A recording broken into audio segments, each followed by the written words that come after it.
glad you're here. If you're just finding this is Meet Me in the Pause, a weekly space to slow down, reflect, and reconnect with yourself, one honest question at a time. This week's episode is about something I think about a lot: how easy it is to keep replaying a moment long after everyone else has already moved on. As always, I'm not a therapist. I'm just someone working through these kinds of questions in real time, right alongside you.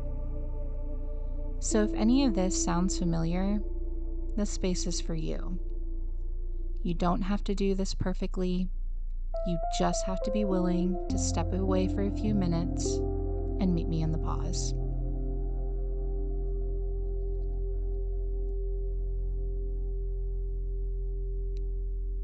If you've never meditated before, that's completely fine.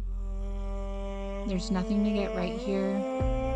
Just get comfortable and let's spend the next few minutes together.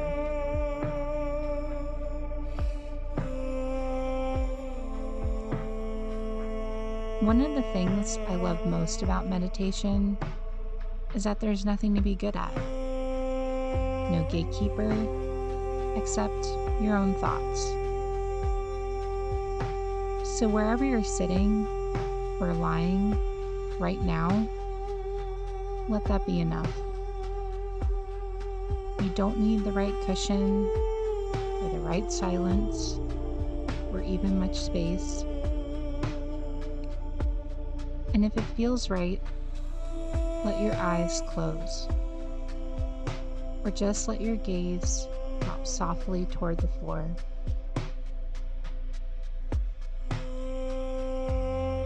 Let your thoughts start to settle, quiet down a little, and just for the next few minutes, stop keeping track of everything around you.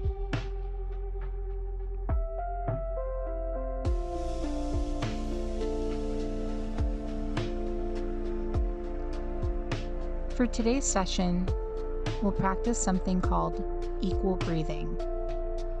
You breathe in for a count of 4 and out for the same count of 4, nice and slowly. It's simple, and it's especially good for quieting a busy mind.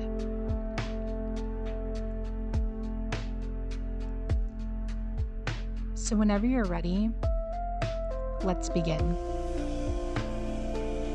Take a nice, deep breath in for 4 counts.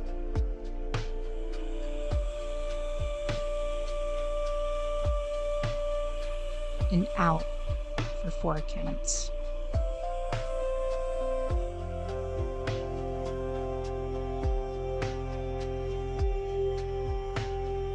Let's do that a few more times together.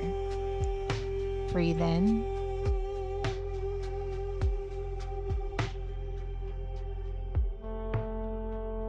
And out.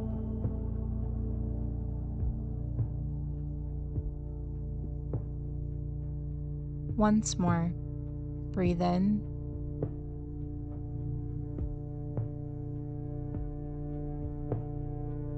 And out.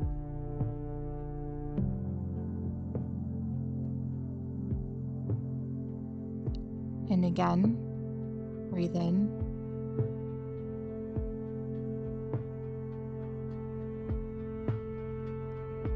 And out.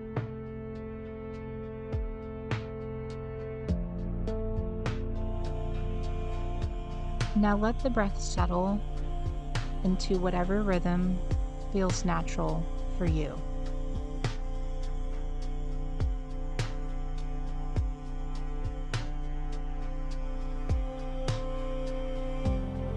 While you're here, let your mind drift towards something you keep replaying. A moment, a conversation,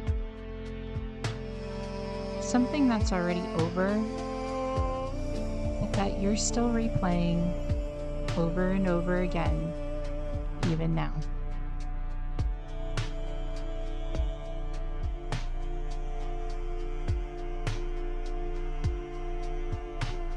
You don't need to do anything with it yet.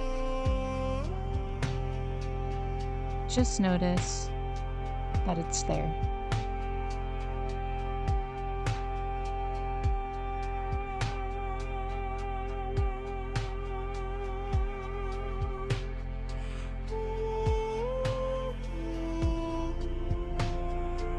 So here's what I want to sit with today.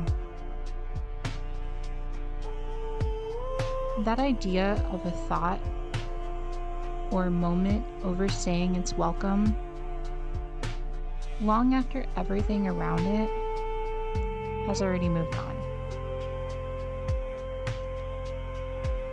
Growing up playing sports, I remember this pattern showing up a lot. I'd mess up on a play, and instead of letting it go, I'd still be replaying it in my head several plays later, while the game had already moved on without me. Everyone else was on to the next point, and I was still stuck a few plays back. And if I'm being honest, that thought loop habit isn't tied exclusively to sports. It's just part of who I've always been. I'm a ruminator. If something feels confrontational at work or with people close to me, I'll go back over every word exchanged. If I feel like I messed up as a parent, handling something wrong with my daughter, I'll dissect everything I said and did, long after she's already settled back in and moved on from whatever was going on.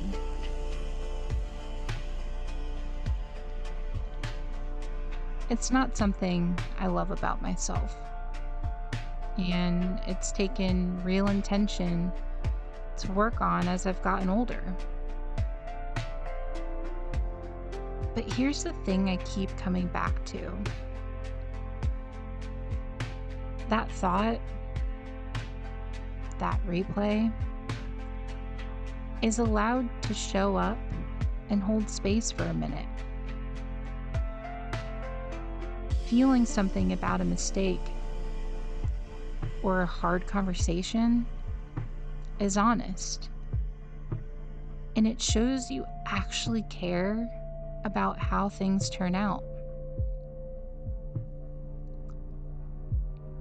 But I think the real problem with this habit, even though it comes from a really good place, is whether we let ourselves have permission to move forward from whatever started the thought loop in the first place.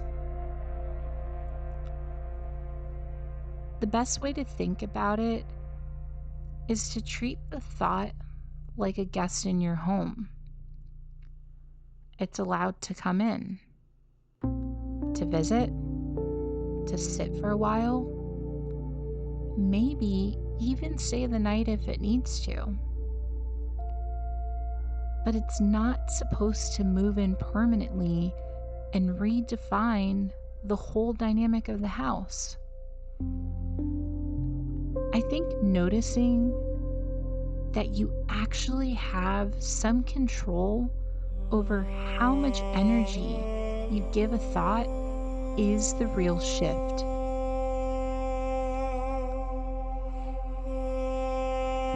Recognizing you can let it go instead of letting it hold power over you is what actually lets you move forward and take some of that control back.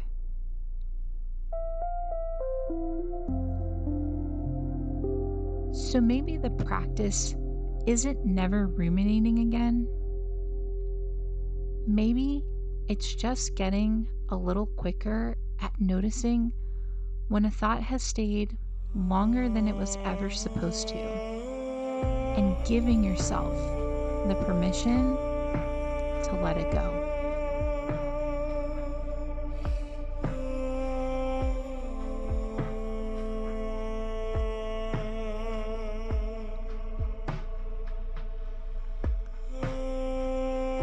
Before we finish, I want to leave you with a question instead of a conclusion. If that thought is a guest in your house, what would it look like to let it visit without letting it move in?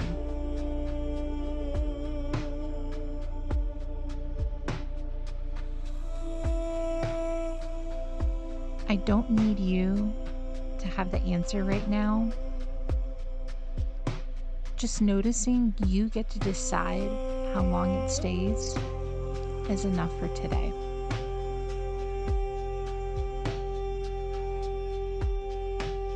Take one more breath in and let it go.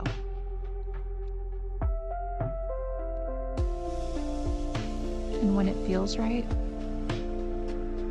open your eyes.